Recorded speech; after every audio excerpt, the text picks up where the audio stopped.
Hello दोस्तों, तो drama की शुरुआत में हम हमारी फीमेल लीड एना को देखते हैं जो वेडिंग गाउन में कहीं तो जा रही होती है। अब वो ना जाने कैसे फर्स्ट फ्लोर से ग्राउंड फ्लोर में, वो भी इतनी हाई हील्स में लैंड करती है, ये तो वही जाने। वो अभी वहां से जा ही रही होती है कि उसकी नजर पड़ती है उसकी स्टेप सिस्टर एंड उसके बॉयफ्रेंड पे, और जिन्हें साथ में रोमांस करते हुए देखकर वह शॉक हो जाती है और वह रिग्रेट करने लगती है। और आखिर ऐसा क्या हो रहा है, ये जानने के लिए हमें फ्लैशबैक में ले जाया जाता है, जहां पर उसकी स्टेप मदर उसे जबरदस्ती उसके बॉयफ्रेंड फूहेन के अंकल फूटिंग, जो कि बहुत जल्द मरने वाला है, उससे शादी करने के लिए मजबूर कर रहे होते हैं। और कहते हैं वह शहर का सबसे अमीर इंसान है, तो मैं तुम्हें इतना अच्छा मौका दे रही हूँ, अच्छा होगा तुम इसे ग्रैब कर लो। तो ऐना यहाँ वही कहती है जो हम सबके मन में चल रहा था कि अगर वह इतना ही अमीर इंसान है तो आप अपनी बेटी की शादी उससे क्यों नहीं करवा लेती। पर स्टेप मॉम उसे डांटती है और कहती है तुम्हें अपने पापा का इलाज करना है ना, तो चुपचाप उससे शादी कर लो, क्योंकि उस बुढ़े का इलाज करने का पैसा तो मेरे पास नहीं ही है, तो अच्छा होगा तुम फूटिंग से शादी कर लो। तो जैसे ही वह मना कर रही होती है तो बाहर से उसका बॉयफ्रेंड फूहेन आ जाता है और उसे आकर कन्विंस करने लग जाता है कि प्लीज तुम मेरे अंकल से शादी कर लो। ऐना कहती है मुझे विडो होने का कोई शौक नहीं है, अभी मेरी उम्र ही क्या है। तभी वह उससे प्रॉमिस करता है कि देखो जैसे ही तुम विडो होगी मैं तुमसे शादी कर लूंगा और तुम फिक्र मत करो। और यहाँ पर अब हम फ्लैशबैक से बाहर आते हैं और यहाँ पर अभी ऐना बहुत रिग्रेट कर रही होती है और रियलाइज होता है वह सब बातें जिन पर उसने यकीन किया उनकी तो नींव ही खोखली थी। और हमारी ऐना अदर ड्रामास की तरह वीक इनोसेंट फीमेल लीड तो थी नहीं, तो अब इन सब से बदला लेने का डिसाइड करती है।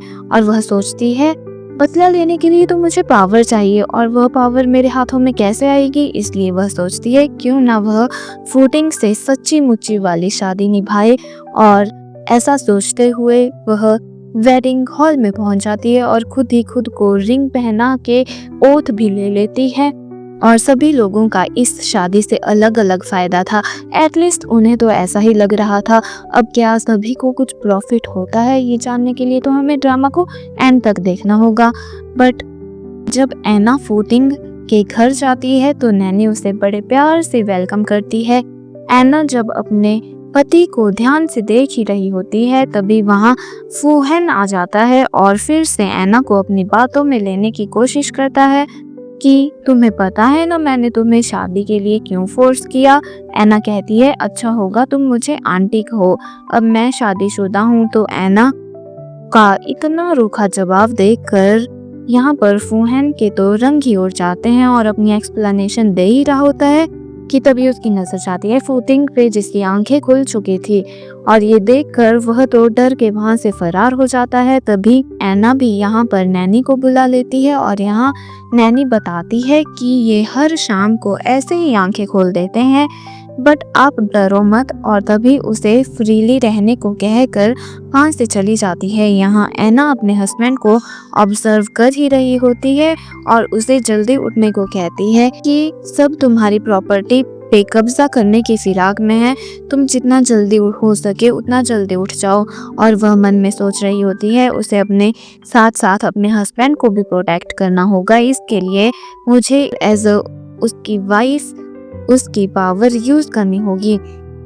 और जब वो अपनी सासू माँ से मिलने अगले दिन पहुंचती है तो उसकी सासू माँ उसे एक ब्रेसलेट गिफ्ट कर रही होती हैं और उसे अपने बेटे के बेबी के साथ आईवीएफ के थ्रू प्रेग्नेंट होने को कहती है, और वही बच्चा मेरे इस एम्पायर का हायर होगा। फूटिंग का भाई कहता है कि माँ मेरा बेटा फूहेन भी तो है, आप उसके बारे में भी कुछ सोचिए। पर फूहेन की ग्रैंडमा कहती है कि यह सब फूटिंग के द्वारा बनाया गया है तो उसके बच्चे का ही होगा। सासू माँ अपनी बहू को आईवीएफ ट्रीटमेंट के लिए कन्विंस कर रही होती है, पर सभी लोग उसे भड़काने में लगे होते हैं कि देखो तुम्हें अपनी पढ़ाई छोड़कर क्या तुम एक बेबी को पालना चाहोगी।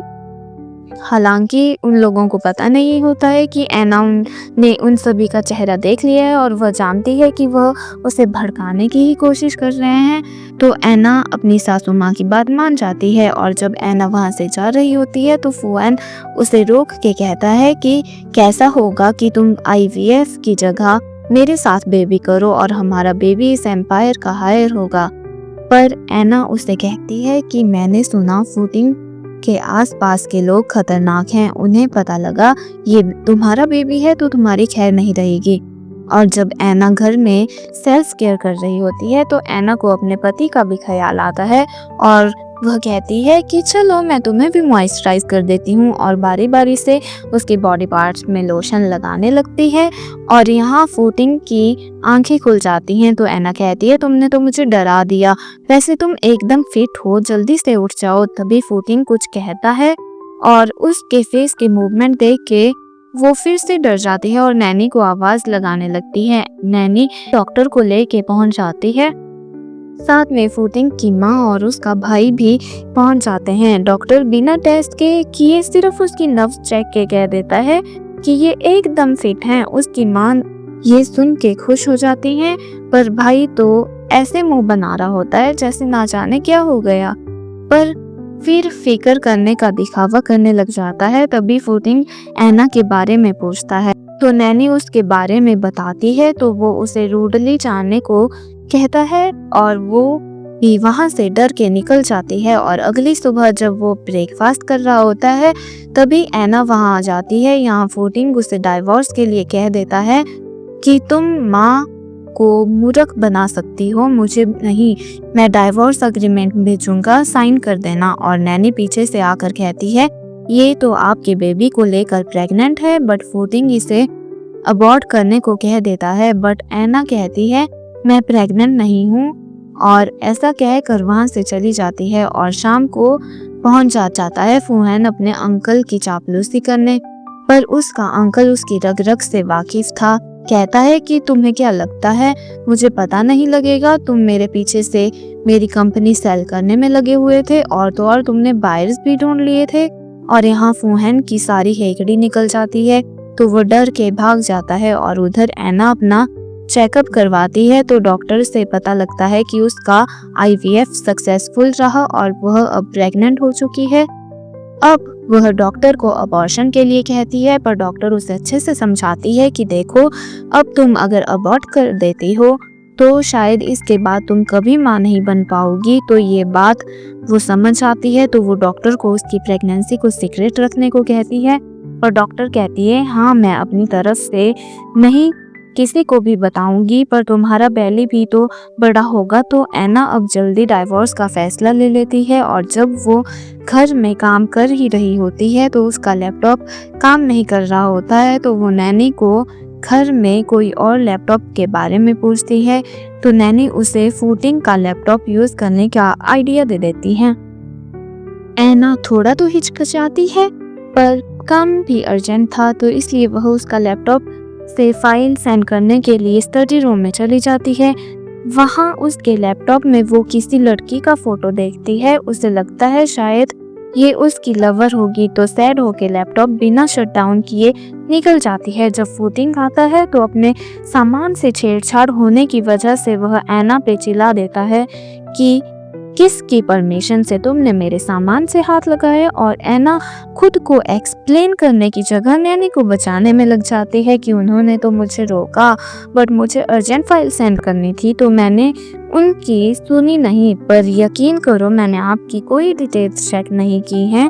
यहाँ फूटिंग उसे रूम में लॉक करने और खाना ना देने की पनिशमेंट देता है पर उतने में पीछे से उसकी माँ आ जाती है और डांटती है कि अच्छा किसे खाना नहीं मिलेगा।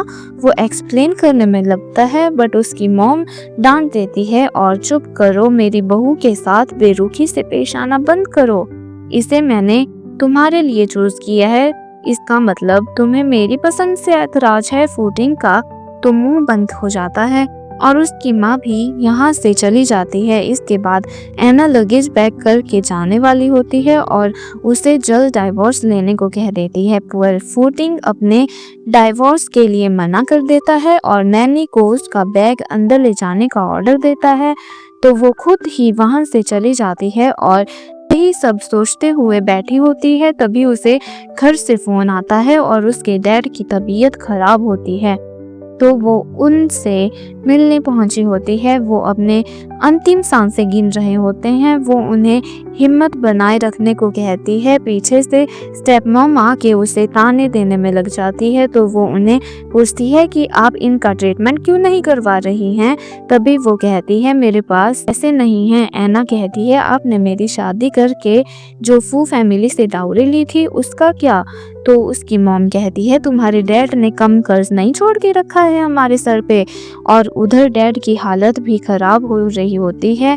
तो वो उसे अपना इलाज करवाने से मना कर देते हैं और अपनी माँ से इतना झगड़ने को मना करते हैं और कहते हैं कि तुम अपना ध्यान रखना और इनकी ज़्यादा पचड़ों में मत पड़ना, और अपना दम तोड़ देते हैं। एना फूट फूट के रोने लगती है। उसकी स्टेप सिस और उसकी स्टेप मॉम को तो कोई फ़र्क ही नहीं पड़ता। तभी वहाँ लॉयर आ जाता है और डैड की इनहेरिटेंस के बारे में बता रहा होता है कि ये सब तुम्हारे डैड तुम्हारे लिए छोड़ के गए हैं। एना सोचने लगती है कि मेरे डैड के पास जब इतनी ज़्यादा प्रॉपर्टीज़ थी उसके बावजूद उन्होंने अपना ट्रीटमेंट क्यों नहीं करवाया। और तभी उसे 1.2 बिलियन के कर्ज के बारे में पता चलता है जो कि उसके कंपनी के ऊपर है, और अगर उसे कंपनी चाहिए तो उसके लिए उसे उसका भुगतान करना होगा। अगर वह उस कर्ज को नहीं देती है तो उसे कंपनी को जाने देना होगा।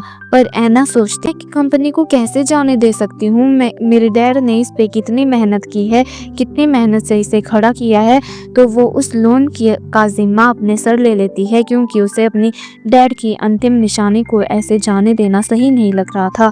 और वहाँ फूटिंग के फ्रेंड्स लोग आए होते हैं और उसके घर में वह लोग पार्टी शार्टी कर रहे होते हैं और एक शिन नाम की लड़की भी होती है। जैसे ही वहाँ पर एना आती है तो वो शिन एना पे भड़क रही होती है और उसका मजाक बनाने में लगी होती है, और पहले तो खुद ही उसका मजाक बनाती है, उसके कैरेक्टर को उंगली उठाती है और खुद ही उसे थप्पड़ भी लगा देती है।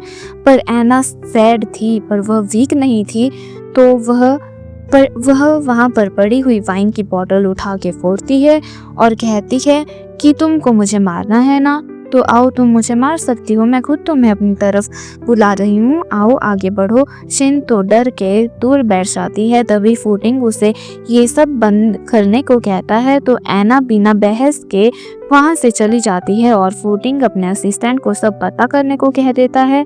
तभी असिस्टेंट इंफॉर्मेशन लेके आता है कि उनके डैड की आज डेथ हो गई है और उन पे 1.2 बिलियन का कर्ज है। उसके बावजूद भी वह अपनी डैड की कंपनी जाने नहीं देना चाहती और उनके स्टेप मॉम और स्टेप सिस तो उन्हें यह कंट्री छोड़ के ही भाग गए हैं। और अब वो इन्वेस्टमेंट के लिए मिस्टर टैंक के पास गई थी और वहाँ फूटिंग का फ्रेंड कहता है अरे वह तो बहुत ही वुमनाइजर पर्सन है, तुम्हारी वाइफ उसके पास गई है, तुम्हें उसे रोकना चाहिए। पर फूटिंग कहता है देखता हूँ वह कब तक मेरे पास नहीं आती है। और जब एना रात को दबे पाँव से घर आ रही होती है तभी वह उससे पूछताछ शुरू कर देता है और कहता है कि तुम इतनी रात को कहाँ से पी कर आ रही हो। वो मना करती है कि मैं काम से गई थी और मैंने ड्रिंक नहीं की है। तभी वह उसे स्मेल करके कहता है और उसे वार्निंग देता है कि मैं तुम्हें लास्ट बार कह रहा हूँ और यह मेरी फाइनल वार्निंग है कि तुम अपनी रेपुटेशन का ध्यान रखा करो, तुम अभी भी मेरी बीवी हो। और एना तो अपने बेबी की फिक्र में थी, इसलिए वह जल्द से जल्द डाइवोर्स को कहती है और वहां से चली जाती है। तभी फूटिंग को भी उसका असिस्टेंट कॉल करके बता देता है कि मैम को मिस्टर टैंग ने फोर्स किया था पर वह वहां से भाग के चली आई थी। और अगले दिन जब उसकी माँ उन दोनों को मिलने बुलाती है तो वहाँ चर्चा का टॉपिक था एना के डैड की कंपनी। फूटिंग का भाई उसे उस कंपनी को बेचने को कहता है, नहीं तो क्या तुम वो कंपनी का पैसा उठाने का इरादा रख रही हो। पर एना कहती है वह मेरी डैड की अंतिम निशानी है और पैसा मैं खुद अरेंज करूँगी, उसकी फ़िक्र आपको करने की कोई ज़रूरत नहीं है। उसकी सास कहती है बेटा हम हैंडल कर लेंगे, वो कंपनी तुम्हें पूरा कर्ज उतारने में फुल ऑन मदद करेगी, पर उसके लिए तुम्हें फूटिंग के बेबी को जन्म देना होगा। फिर बाद में बेबी फूटिंग कहता है अगर तुम्हारा बेबी हो भी तो भी मैं उसे जल्द से जल्द अबॉर्ट कर दूंगा और उसे गला घोट कर खुद ही मार दूंगा। और एना के मन में तो अपने बेबी की फिक्र चल पड़ती है, इसलिए वह डाइवोर्स का और भी पक्का इरादा कर लेती है और वह अपने बेबी को कुछ नहीं होने दे सकती थी। इसलिए वह जब ऑफिस में बैठी होती है तभी वहाँ अंकल जैंग आ जाते हैं और कुछ पर्सन की डिटेल्स देते हैं कि मैंने उन सभी लोगों की लिस्ट बना दी है जिनसे हमें इन्वेस्टमेंट मिल सकती है और यह इस शहर के सबसे रिचेस्ट पर्सन है और सबसे पहला नाम होता है फूटिंग का। तो वह पूछती है क्या वह इतना अमीर है? जैसे ही अंकल चैंग हाँ कहते हैं और कहते हैं कि अगर इसने हमारी कंपनी में इन्वेस्ट कर दिया तब तो हमारी कंपनी में आगे चलकर कभी भी कोई दिक्कत नहीं आएगी। और यहाँ पर हमारी एना तो बिना किसी सेकंड थॉट के यहाँ पर फूटिंग का नाम काट देती है। तभी उसे शिन की कॉल आती है और वो उसे मिलने को बुलाती है, तो वो उसे मिलने चली जाती है और शिन लग जाती है अपनी बातें सुनाने में। कहती है तुम उसे जल्दी डाइवोर्स दे दो, तुम उसके लायक नहीं। एना कहती है तो मैं लायक नहीं हूँ, तो तुमने जब वह इस तरह से बेड पे पड़ा था तो उस समय तुमने उससे शादी क्यों नहीं की? शिन बोलती है क्योंकि मैं उस समय अब्रॉड में थी और जब मैं उससे शादी करने के लिए यहाँ आई तो मुझे पता चला वह तुमसे ऑलरेडी शादी कर चुका है। तो यहाँ पर एना कहती है मैं वैसे भी उसे डाइवोर्स देने ही वाली हूँ, पर वो तुमसे कभी भी शादी नहीं करेगा, वह तुम्हें पसंद नहीं करता। पर जब शिन पूछती है कि क्या तुम्हें पता है कि वह किसे पसंद करता है, तो एना सोचती है अगर उसे पता लगा मैंने बाहर किसी को यह सब इन्फॉर्मेशन दी है तो वह मुझे छोड़ेगा नहीं। तो वह किसी तरह से बात को टाल देती है और शाम को फूटिंग जब घर जा रहा होता है तभी वहाँ उसे रास्ते में एना दिखती है जिसे वॉमिट हो रही थी, पर वह फूटिंग को यह पता नहीं लगने देना चाहती थी, इसलिए नॉर्मल एक्ट करने की कोशिश करती है। पर फूटिंग उसे टिश्यू पेपर देता है और यहाँ एना जाते हुए सोच रही थी शुक्र है इसे कोई शक नहीं हुआ। और जब वो घर जाती है तो वहाँ फूटिंग अपने रूम की सीसीटीवी फुटेज लेके बैठा था, तो वो उस पे चिल्लाती है और वह कहता है मैंने यह सब नहीं किया है, यह यहाँ पर सीसीटीवी माँ ने लगाई थी, पर तुम बताओ मेरे होश में आने से ठीक पहले तुम मेरे साथ क्या करने की कोशिश कर रही थी? तो वह खुद देखने लगती है और जहाँ एक पॉइंट पे वह अनड्रेस होके घूम रही थी तो उसे डांटती है, तो वो कहता है इसमें तुम्हारी गलती है, तुम किस तरह से इस रूम में घूम रही थी जबकि तुम्हारे सामने एक मर्द भी लेटा हुआ था। और वह कहती है लाओ मेरे पास लाओ और उस पर भड़कते हुए वीडियोस डिलीट करने लग जाती है। और तभी इस बीच में उसे कोई मिस्टर जी नाम के पर्सन के मैसेजेस आने शुरू हो जाते हैं। वो उसे इन्वेस्टमेंट के लिए मिलने के लिए बुलाता है। वह कहती है कि मैं तुम पे कैसे यकीन करूं, आखिर यह अमाउंट छोटा तो नहीं है। तभी वह पर्सन उसे 5 मिलियन उसके अकाउंट में डाल देता है, तो वो कल उसके साथ मीटिंग फिक्स कर देती है। और अगले दिन जब वो जा रही होती है तो फूटिंग उसे पूछता है, पर वो बात को टाल देती है और कहती है कि मैं कॉलेज के काम से कहीं जा रही हूँ। और यहाँ पर फूटिंग भी उसे जाने देता है, हालांकि उसे सब कुछ मालूम था। और जब वह वहाँ पहुँच जाती है तो वहाँ पर वह अंकल को कहती है कि आप कब आने वाले हो? तो अंकल जैंग उसे कहो मैं ट्रैफिक में फंसा हुआ हूँ तो मुझे आने में देर हो सकती है, तुम खुद मिस्टर जी से मिल के आओ। तो वो जैसे ही अंदर जाती है तो उसे वहाँ देखने को मिल जाता है उसका अपना पति। तो वह वापस जाने को होती है पर वो उसे अपने पास बुला लेता है तुम तो कह रही थी तुम कॉलेज आ रही हो। तभी वो कहती है कि हाँ, मैं वहाँ से ही आ रही हूँ। और इससे पहले कि वह वहाँ से जाती, फूटिंग उसे अपने साथ बैठने को बुलाता है, पर वह वहाँ से जाने की कोशिश करती है, पर डोर बाहर से लॉक होता है। तो मजबूरी में ऐना को उसके पास जाना पड़ता है और यहाँ वो उसे डांटता है कि मैंने तुम्हें कहा था कि बाहर यूं ही क्लब वगैरह में गैर मर्दों से ना मिला करो, और उसे ड्रिंक पिलाता है। यह तो आप देख रहे होंगे। और कहता है देखो, कोई तुम्हें ऐसे तंग करे तो तुम तो खुद को डिफेंड भी नहीं कर पाओगी।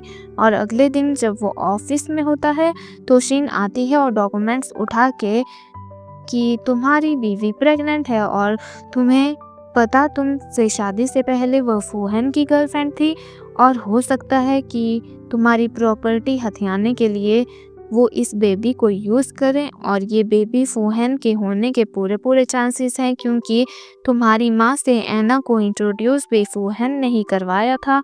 तो वो घर जाके ऐना से प्रेगनेंसी का पूछता है, तो उसके हाँ कहने पर वो उसके अबॉर्शन के लिए लेता है, और वो उसे रोकने की कोशिश करती है कि प्लीज़ ऐसा मत करो, पर वो उसकी कोई बात नहीं सुनता और उसे अबॉर्शन के लिए ले जाता है। और यहाँ डॉक्टर असिस्टेंट को आके बताती है कि अबॉर्ट हो गया है, बट इन्हें कुछ टाइम आराम की ज़रूरत है। बट रियल में डॉक्टर ने ऐना की रिक्वेस्ट पर उसके बेबी को अबॉर्ट नहीं किया था, पर उसे वार्निंग देना नहीं भूलती कि कुछ टाइम में ये चीज़ जग ज़ाहिर हो जाएगी, और अच्छा है तुम पहले ये हैंडल कर लो। और उधर फूटिंग पहुंचा होता है फूहन की क्लास लेने। उसे लग रहा होता है कि यह बेबी फूहन का था, तो वह उसे डांट रहा होता है, और फूहन उसे समझाता रहता है कि ऐसा हो ही नहीं सकता, मैंने ऐसा करने की कोशिश की थी पर उसने मुझे हाथ तक नहीं लगाने दिया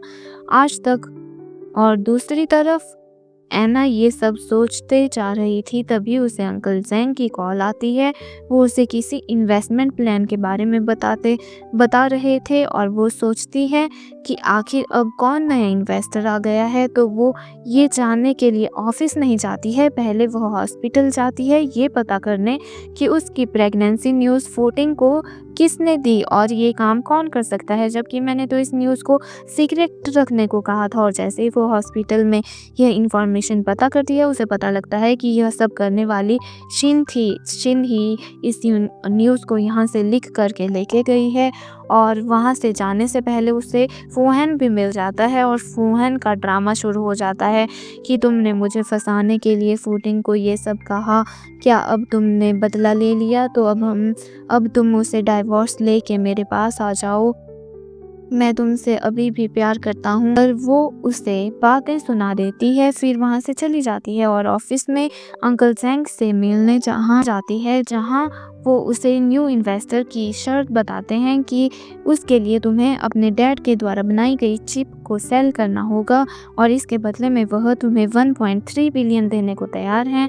वो पूछती है आखिर वो चिप है कहाँ, तभी वो उसे लॉकर के पास ले जाते हैं और याद करने को कहते हैं, क्या कहीं उन्होंने तुम्हें लास्ट टाइम में कोई कोड तो नहीं बताया था। बट जैसा मैंने बताया था, ऐना इतनी भी सीधी नहीं थी, तो वो अंकल की नीयत पर रखना चाहती थी, तो मना कर देती है, नहीं डैड ने तो मुझे कोई पासवर्ड नहीं बताया। तो वो याद करने की कोशिश करने को कहता है, पर वो कहती है कि नहीं ऐसा तो कुछ नहीं है, बट जैसे ही मुझे याद आएगा तो मैं बता दूंगी, पर कहीं ऐसा तो नहीं कि स्टेप मॉम को पता हो और वहाँ से ले गई हो वह कोड। तभी वह कहता है कि ऐसा हो ही नहीं सकता, वह हमारी नज़रों से बच के ऐसा काम कर ही नहीं सकती। इसके बाद वह जाती है शिन से मिलने और वही मसला जो प्रेगनेंसी का था वह सॉल्व करने। तो शिन से मिलने पर वह पूछती है कि तुमने फूटिंग को धन यूज़ क्यों दी, तो वह कहती है ऑब्वियसली तुम उसे डाइवोर्स दे दो। तो ऐना कहती है इसका कोई फ़ायदा नहीं है, मैं उसे वैसे भी डाइवोर्स देने वाली हूँ, फिर भी मैं तुम्हें एक बात बता दूँ, उसकी लवर तो कोई और है। शिन कहती है मैं कैसे मानूँ, तुम सच कह रही हो। तो वो बताती है मेरे बच्चे को उसने मार दिया, तो मैं झूठ क्यों ही कहूँगी, मुझे उससे कोई लगाव नहीं है, मैं उसे छोड़ने ही वाली हूँ। पर मैं तुम्हें बता दूँ, जो भी उसकी लवर थी उसको वाइट ड्रेस पसंद थी और उसकी पसंदीदा हेयर स्टाइल भी बता देती है और उसे रिकमेंड करती है तुम ऐसा करके उसके पास जाओ। और वह अगले दिन उसके लवर का स्टाइल करके पहुंची होती है फूटिंग के पास। और फूटिंग इम्प्रेस होने की जगह भड़क जाता है तो वो सारा इल्ज़ाम ऐना पे डाल देती है। घर जाके ऐना को भी वह डांटना शुरू करता है तो ऐना उसे डाइवोर्स को कहती है, पर उसका कहना होता है कि तुम मुझे फूहन के लिए जल्दबाजी में डाइवोर्स देना चाहती हो, इसलिए मैं तुम्हें यही पनिशमेंट दूंगा कि मैं तुम्हें डाइवोर्स नहीं दूंगा और तुम फूहन से दूर रहोगी। यह तुम्हारे लिए सबसे बड़ी पनिशमेंट होगी और तुम्हें अपनी गलती रियलाइज़ होगी। उस पर्सन को अभी तक मालूम ही नहीं था कि उसे जेलसी हो रही है और वह ऐना के साथ प्यार में पड़ चुका है। और अगले दिन ऐना फिर जाती है ऑफिस में लॉकर खोलने की कोशिश में और वो जिस कोड को लेके गई होती है वो भी वर्क नहीं करता है तो कहती है कि अगर ये काम नहीं किया तो पता नहीं फिर इसके बाद क्या हो सकता है, मुझे कोई आइडिया नहीं है। अब अंकल जैंग कहता है अब शायद हमें ये तोड़ कर ही खोलना होगा, पर इससे अंदर की चिप का नुकसान होने का डर रहेगा। अब हमें कुछ और देखना होगा। ऐना अंकल को कुछ और लोगों को लॉकर खोलने के लिए बुलाने को कहती है, पर वो कहते हैं मैंने पहले ही शहर के हर एक लॉकर खोलने वाले को बुला लिया था, अब हमें इसे तोड़कर ही खोलना होगा। और ऐना के जाने के बाद वहाँ आ जाती है स्टेप मॉम और यहाँ हमें मालूम होता है अंकल जैंग और स्टेप मॉम साथ में मिले हुए हैं। वो बस इस चिप को चुरा कर देश से भाग जाना चाहते थे और वह इसी फिराक में होते हैं। और तभी स्टेप मॉम कहती है कि तुमने कहा था ना उसके बैंक लॉकर में उसकी वाइफ और उसके बच्चे के साथ उसकी शादी की पुरानी फोटोज थी। तो अंकल जैंग कहता है कि आखिर उन फोटोज का इस लॉकर से क्या लेना देना। तभी वह कहती है कि हो सकता है वो अपनी पहली बेबी से अभी तक प्यार करता हो टिप्पणी, तुमने उनकी एनिवर्सरी की डेट ट्राई करके देखी। और जैसे ही वो उसे ट्राई करते हैं तो लॉकर खुल जाता है और दोनों शॉक हो जाते हैं कि आखिर ये कैसे खुल गया। और जैसे ही वह देखते हैं तो अंदर एक खाली डायरी होती है। वह यूं ही इतने खुश हो रहे थे और यहाँ उन्हें ऐना पर ही शक जाता है कि कहीं से हम पर पहले ही शक तो नहीं हो गया था, इसीलिए तो वह इतना इजी कोड गैस नहीं कर पाई। अगर उसे हम पे पहले से ही शक था इसलिए ही तो वह ज़रूर पहले ही इस चिप को यहाँ से ले गई होगी। और दूसरी तरफ ऐना को फूटिंग किसी पार्टी के लिए इनवाइट करता है, उसका मन तो नहीं होता है जाने का, पर फूटिंग किसी तरह से उसे अपनी बातों में ले ही लेता है। और अगले दिन जब वो पार्टी में जाती है तो लोग कहते हैं अरे तुम्हारी डैड की कंपनी तो बैंकरप्ट होने वाली थी, तो इतनी महंगी ड्रेस में कैसे आ गई तुम, शायद पक्का तुम किसी अमीर बुड्ढे को फंसा के रखी होगी। तभी ऐना उन सभी की उम्मीदों से उलट खुद को डिफेंड करने की जगह कहती है हाँ मैंने एक शुगर डैडी ढूंढ रखा है जो कि बुढ़ा बदसूरत है, तो क्या हुआ, बट उसके जितना अमीर मुझे नहीं लगता इस शहर में कोई होगा।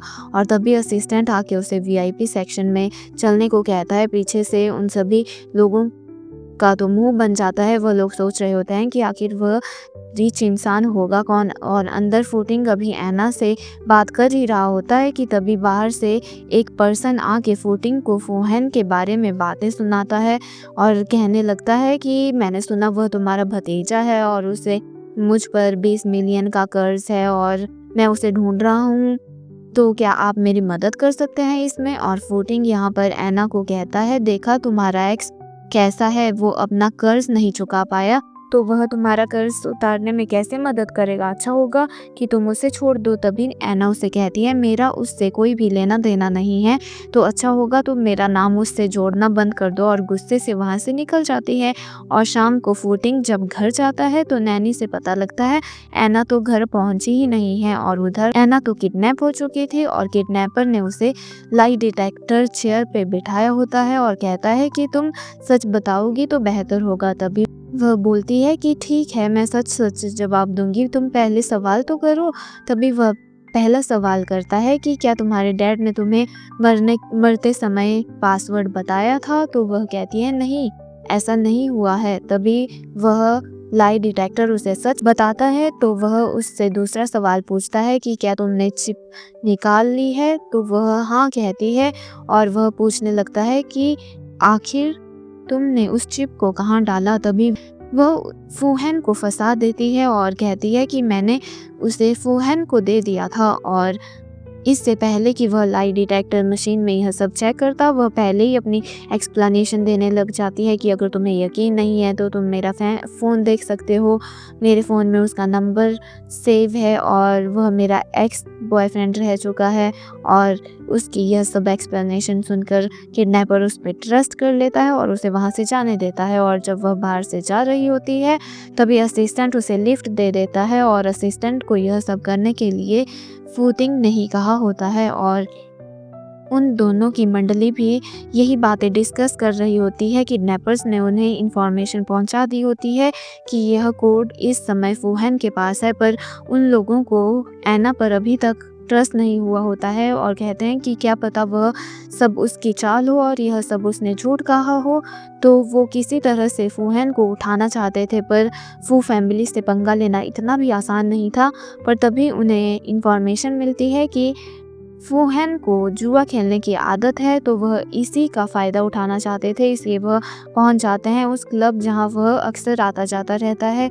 तो वह उसे बार बार हराने पर मजबूर करते हैं और अलग अलग चीज़ें दांव पर लगाने को कहते हैं। और जब उसके पास हारने को कुछ नहीं रहता तब वह उसे सवाल करने लगते हैं कि और वह मूर्ख जैसा इंसान उनके झांसे में भी आ जाता है। और वह लोग उससे ऐना के बारे में पूछते हैं तो उनकी बातों में आ भी जाता है और कहता है कि हाँ, वह मेरी गर्लफ्रेंड है और मैंने ही उसकी शादी फूटिंग से कराई है और मैं उस फूटिंग की प्रॉपर्टी बहुत जल्द अपने नाम कर लूँगा और आपका कर्ज चुका दूँगा। और उस मूर्ख को यही नहीं पता था कि उसने जो भी बातें कही हैं वह उसे ही बैकफायर करेगी और वह लोग उसे वहाँ से उठा लेते हैं। और यह सारी बातों की इन्फॉर्मेशन ऐना को भी आ जाती है और ऐना को जैसे ही फूहन की कॉल आती है वह उसे कहता है कि प्लीज़ चिप दे दो। तभी वह कहती है मुझे इससे क्या लेना देना, मैं तुम्हें नहीं जानती हूँ। और किडनैपर्स को भी कह देती है कि आपको इसे जैसे ट्रीट करना है आप वैसे ट्रीट कर सकते हैं। और तभी ऐना को उसके फ्रेंड की कॉल आती है और वह उसे अपने साथ ब्लाइंड डेट पार्टी पे में ले जाने को कहती है। वह उसे मना तो करती है पर उसकी फ्रेंड कुछ नहीं सुनती और मजबूरी में ऐना को उसकी फ्रेंड के साथ जाना ही पड़ता है। और उधर फूटिंग का फ्रेंड भी आया होता है जो कि ऐना का फ़ोटो लेकर फूटिंग को भेज देता है। और फूटिंग तभी उसे कॉल लगाता है और 10 मिनट के अंदर घर पहुंचने को कहता है, मैंने तुम्हें लेने को असिस्टेंट भेज दिया है। और जैसे ही वह गाड़ी में होती है तो असिस्टेंट और उन दोनों की बहस शुरू हो जाती है। असिस्टेंट उन्हें बताता है कि फूटिंग आपसे बहुत प्यार करते हैं, वह आपकी फ़िक्र करते हैं और अब तक उन्होंने आपके लिए क्या क्या किया वह सारी बातें बताता है। वो कहती है अगर वह इतना प्यार करता था तो उसने मुझसे बेबी क्यों अबॉर्ट करवाया। वह कहता है वह तो मुझे नहीं पता। तभी वह कहती है कि अच्छा तो क्या तुम्हें पता होगा कि उसे बेबी क्यों नहीं पसंद। तो वह उसे कहता है कि मुझे यह सब कैसे पता होगा। और जैसे ही वह लोग घर जाते हैं फूटिंग का तो मुंह चढ़ा हुआ था और वह उससे सवाल पूछने में लग जाता है कि आखिर तुम ब्लाइंड डेट पे क्यों गई थी। तो वह खुद को एक्सप्लेन करती है और कहती है मैं उधर किसी के साथ ब्लाइंड डेट पे नहीं गई थी, मैं वहाँ सिर्फ इन्वेस्टमेंट के लिए गई थी और मैं दूर बैठी थी, मैं किसी के साथ ब्लाइंड डेट में जाने के लिए इंटरेस्टेड नहीं हूँ और वैसे भी हमारा डाइवोर्स होने वाला है, तुम्हें इससे क्या लेना देना। तभी वह उससे उस रात के बारे में पूछता है कि तुम उस रात टाइम पे घर क्यों नहीं पहुंची। तभी वह अपनी किडनैपिंग के बारे में बताती है और वह कहता है क्या तुम अब ठीक हो। वह कहती है हाँ, उसने सिर्फ मुझे लाई डिटेक्टर पे बिठा के कुछ सवाल पूछे।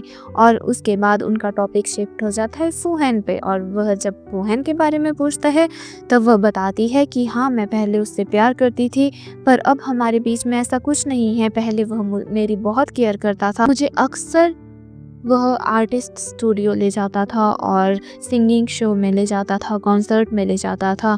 और यह है कि अब हमारे बीच में कुछ नहीं है तो अच्छा होगा हमारा नाम ना जोड़ो, मुझे तुम्हें यह सब बातें कितनी बार बतानी पड़ेगी। और ऐसा कहकर वहाँ से निकल जाती है। उसके जाने के बाद फूटिंग के मन में चलने लगता है कि अच्छा, कॉन्सर्ट क्या इतने वैल्यूएबल होते हैं। तभी वह अपने फ्रेंड को कॉल करके कॉन्सर्ट की टिकट बुक करने को कह देता है और अगले दिन फिर से ऐना अपनी फ्रेंड से मिलने पहुँच जाती है। और वो लोग किसी कॉन्सर्ट में जाने की बात कर रहे होते हैं। उतने में ही ऐना को कॉल आ जाती है उसके हस्बैंड की और वह उसे शाम को फ्री रहने को कहता है। और अगले दिन फूटिंग उसे उसी कॉन्सर्ट में ले जाता है जहां जाने को उसकी फ्रेंड कह रही थी। तो वो अपनी फ्रेंड से छुपने लगती है और यहाँ उसकी फ्रेंड तो फूटिंग के पास पहुंच जाती है कि मैं आपकी बहुत बड़ी फ़ैन हूँ और ये आपके साथ यह आपकी वाइफ है। और तभी वह हाँ कहता है तो वो कहती है कि आपकी वाइफ तो मेरी किसी फ्रेंड की तरह लग रही हैं, पर खुद ही कहती है कि ऐसा कैसे हो सकता है और वहाँ से चली जाती है। अब फूटिंग कहता है कि क्या तुम्हें मेरा वाइफ होना इतना एम्बैरेसिंग लग रहा है, और ऐसा कह के बिना जवाब के वहाँ से चला जाता है। और वहाँ पीछे से वह कह रही होती है मैंने कल उसे ज़रूरी काम होने का कह के आने से मना की थी, अगर वो मुझे देख लेती तो सिचुएशन थोड़ी एम्बैरेसिंग हो जाती। पर फिर सोचने लगती है वो मुझे पसंद करता है क्या, जो मुझे वह डेट पे लेके आया था। नहीं, मुझे ऐसा नहीं सोचना चाहिए क्योंकि मुझे अपने बच्चे का भी सोचना होगा और उसे जल्द से जल्द डाइवोर्स देना होगा। पर यह सब डाइवोर्स का सोच के मुझे इतना हर्ट क्यों हो रहा है, मुझे अपने बेबी का सोचना चाहिए। और शाम को उसे गिफ्ट लेके पहुंच जाती है फूटिंग। तो बड़ा खुश होता है कि वाह मेरी बीवी मेरे लिए गिफ्ट लेके आई है। और जैसे ही वह देखता है तो वह एक बुक होती है जिसका टाइटल होता है गुस्से को कैसे शांत किया जाए।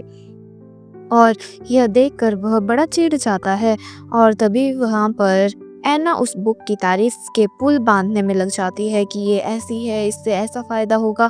तो नैनी भी बुक की कॉपी करवाने के लिए उस बुक को मांगती है कि मैं इसकी फ़ोटोस्टेट करवा लूँगी, पर ऐना कहती है अरे कोई बात नहीं, इतनी भी महंगी नहीं है, मैं आपको भी गिफ्ट दे दूँगी। फिर वो फूटिंग को खुद अपने हाथों से मेंटल हेल्थ के लिए नोट्स लिखूँगी कहती है और कहती है कि देखो तुम इतने सालों बाद उठे हो तो तुम्हारे लिए इतना गुस्सा अच्छा नहीं है। और जब फूटिंग डिनर के लिए जाता है तो नैनी उसे बताती है ऐना तो नोट्स लिखते लिखते ही सो गई। तो वो उससे जाकर बेड पे लेटाता है और बाद में सोचता है कि आखिर देखूं ऐसा भी क्या लिख रही थी जिसे लिखते लिखते यह सो चुकी है। जैसे ही वह देखता है तो उसकी नज़र लैपटॉप में जाती है जहाँ पर डाइवोर्स ड्राफ्ट होता है और ये देखकर वह बड़ा गुस्सा हो जाता है, उसका तो दिल ही टूट जाता है। तो शराबियों की तरह पीने में लग जाता है। उसके फ्रेंड्स कहते हैं कि सच मानो, तुम मानो या ना मानो, तुम प्यार में तो पड़ गए हो, तुम्हें प्यार तो हो गया है। पर वह अभी यह मानने से इनकार कर देता है और जब वह पी पी के टुन हो जाता है तो उसके फ्रेंड्स ऐना को उसे लेने के लिए बुलाते हैं और आकर असिस्टेंट की मदद से उसे घर ले जाने लगती है। और घर में नैनी ऐना और फूटिंग को करीब लाने के मिशन के तहत उसे फूटिंग को स्पंज बाथ देने को कहती है और वो जैसे ही उसे साफ कर रही होती है तो यहाँ पर फूटिंग उसका हाथ पकड़ लेता है। तो वो उसे वैसे ही सुला के खुद भी वहाँ सो जाती है और सुबह जब वह उठती है तो वो जाने लगती है, पर वह कहता है कि तुम मेरा फ़ायदा उठाकर कहाँ जा रही हो। और अगले सीन में वो जाती है मिलने शिन के भाई शन से। ऐसे ही शन उसे इन्वेस्टमेंट के बारे में बता रहा होता है और यहाँ पर वह अपनी आइडेंटिटी भी रिवील करता है कि मैं शिन का भाई हूँ, पर तुम निश्चिंत रहो मेरी तरफ से, मैं किसी भी पर्सनल चीज़ को प्रोफेशनल चीज़ में मिक्सअप नहीं करता हूँ।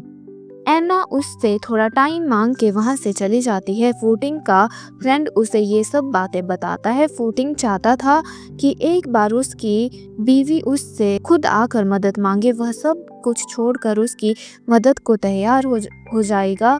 और यहाँ उसका फ्रेंड ऐना की फ्रेंड को डेट कर रहा था तो वो डबल डेट प्लान करने को कहता है और अगले दिन वो लोग पहुंच जाते हैं डबल डेट पे। यहाँ ऐना को मालूम होता है इतने टाइम से वह जिस मिस्टर डी से बात कर रही थी, जिसने उसे इन्वेस्टमेंट ऑफर की थी, वह फूटिंग ही है। तो वो भड़क जाती है और उसे कहती है मुझे इतने टाइम से अंधेरे में रख के तुम्हें मज़ा तो बहुत आया होगा ना, और वहाँ से चली जाती है।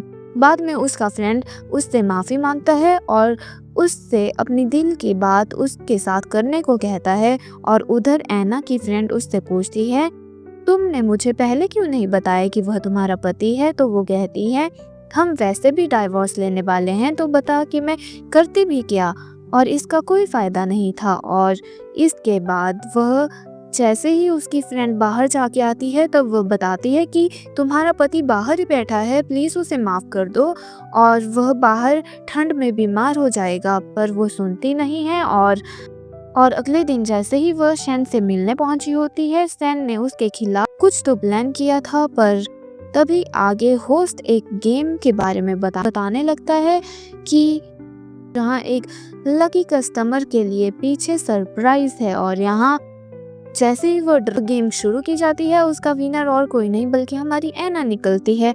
और एना जैसे ही पीछे पहुंचती है तो उसके लिए पीछे सरप्राइज की जगह फूटिंग मिलता है। और फूटिंग और एना की मिसअंडरस्टैंडिंग यहाँ दूर हो जाती है कि यहाँ पर फूटेंग को शक होता है कि यह बेबी फूहेन का था, पर एना उसे बताती है कि वह बेबी तुम्हारा था। अगर मैं तुम्हें कहूँ क्या तुम मुझ पर यकीन करोगे? और यह सुनकर फूटिंग शॉक हो जाता है। तब वह कहती है तुमने अपने ही बच्चे को मार दिया। पर वो कहता है मुझे वैसे भी कोई बेबी नहीं चाहिए था। अगर हमारा बेबी इस दुनिया में आ भी जाता तो मैं उसे खुद ही मार देता, क्योंकि वह वैसे भी प्रॉपर्टी के झगड़ों में पड़कर मर ही जाता एक दिन। तो वो कहती है पर मैं तुम्हारे साथ एक ही कंडीशन में शादी में रहूंगी, अगर हमारा बेबी होगा और मुझे अपना बच्चा चाहिए। फिर वो शैन को जाके प्रोजेक्ट के लिए मना कर देती है और शैन यहाँ उसे एटलीस्ट पार्टी में आने को कहता है। और घर में उनकी फिर से बहस शुरू हो जाती है। फूटिंग कहता है कि क्या तुम्हें बच्चा इतना ज़रूरी है? तो वो कहती है हाँ मुझे ज़रूरी है, तो तुम्हें इससे क्या? और यहाँ फूटिंग बीमार रहता है, जिस वजह से यहाँ पर एना को उसके साथ रहने के लिए तैयार होना पड़ता है। और जब वो ठीक हो जाता है तो वो उसे दिखावा करने को मना करती है, पर वो उसे किसी तरह से उसके साथ फिर से रुकने के लिए मना ही लेता है और वह उसके साथ सो जाती है। और अगली सुबह फूटिंग को कॉल आती है शिन की, जो उसे पार्टी के लिए इनवाइट करती है। वो उसे साफ मना करता है, पर एना की वहाँ मौजूदगी की वजह से वह अगले दिन पहुंच जाता है उसी पार्टी में। और उधर शैन उसे अपने विला में ले गया था जहां नेटवर्क ब्लॉक होता है। और जब शैन कॉल करने की ट्राई करता है तो नॉट रीचेबल आता है, तो वो उसे ढूंढने के लिए निकल जाता है और वहां उसे गार्ड्स अंदर जाने नहीं देते हैं, तो वह उसे रास्ता मिसगाइड करके बता देते हैं। और उधर शैन एना को खाने के लिए इनवाइट करता है, पर वो मना कर देती है। तभी वहां शीन आ जाती है और अपने भाई को चेतावनी देती है कि अगर मुझे पता लगा फूटिंग को गायब करने के पीछे आपका हाथ है तो मैं आपको छोड़ूंगी नहीं, प्लीज उसे जाने दो। असिस्टेंट भी एना को सब बता देता है, तो वो फूटिंग को ढूंढने निकल जाती है। गार्ड ने पता लगता है कि उन्होंने उसे जंगल की तरफ भेजा है, जहां शैन ने उसे मारने के लिए जाल फंसाया है। तो दोनों उसे बचाने के लिए निकल जाते हैं और उधर फूटिंग पर जंगल में हमला हो रहा होता है, पर एना और असिस्टेंट वहां पहुंच जाते हैं, जिन्हें देखकर वो गुंडे वहां से भाग जाते हैं और वो दोनों मिलके उसे ले जाते हैं। और घर में जब वह उठता है तो इन दोनों को एक दूसरे के लिए बेइंतहा मोहब्बत का एहसास हो गया था, इसलिए एक दूसरे को एक्सेप्ट कर लेते हैं। तभी असिस्टेंट वहां आ जाता है तो एना शर्मा के भाग जाती है। असिस्टेंट बताता है कि शन को हमने जेल में कर दिया है। तभी थोड़ी देर में वहां टिन उससे माफ़ी मांगने कि मेरे भाई को जाने दो, चाहे तो मुझे सज़ा दे दो, और उसने मेरे प्यार में ये सब किया। 5 साल पहले भी तुम्हारा एक्सीडेंट उसी ने ऑर्गेनाइज करवाया था, और अब भी ये सब तुम्हारा मुझे इग्नोर करने की वजह से उसने यह सब हरकतें की है।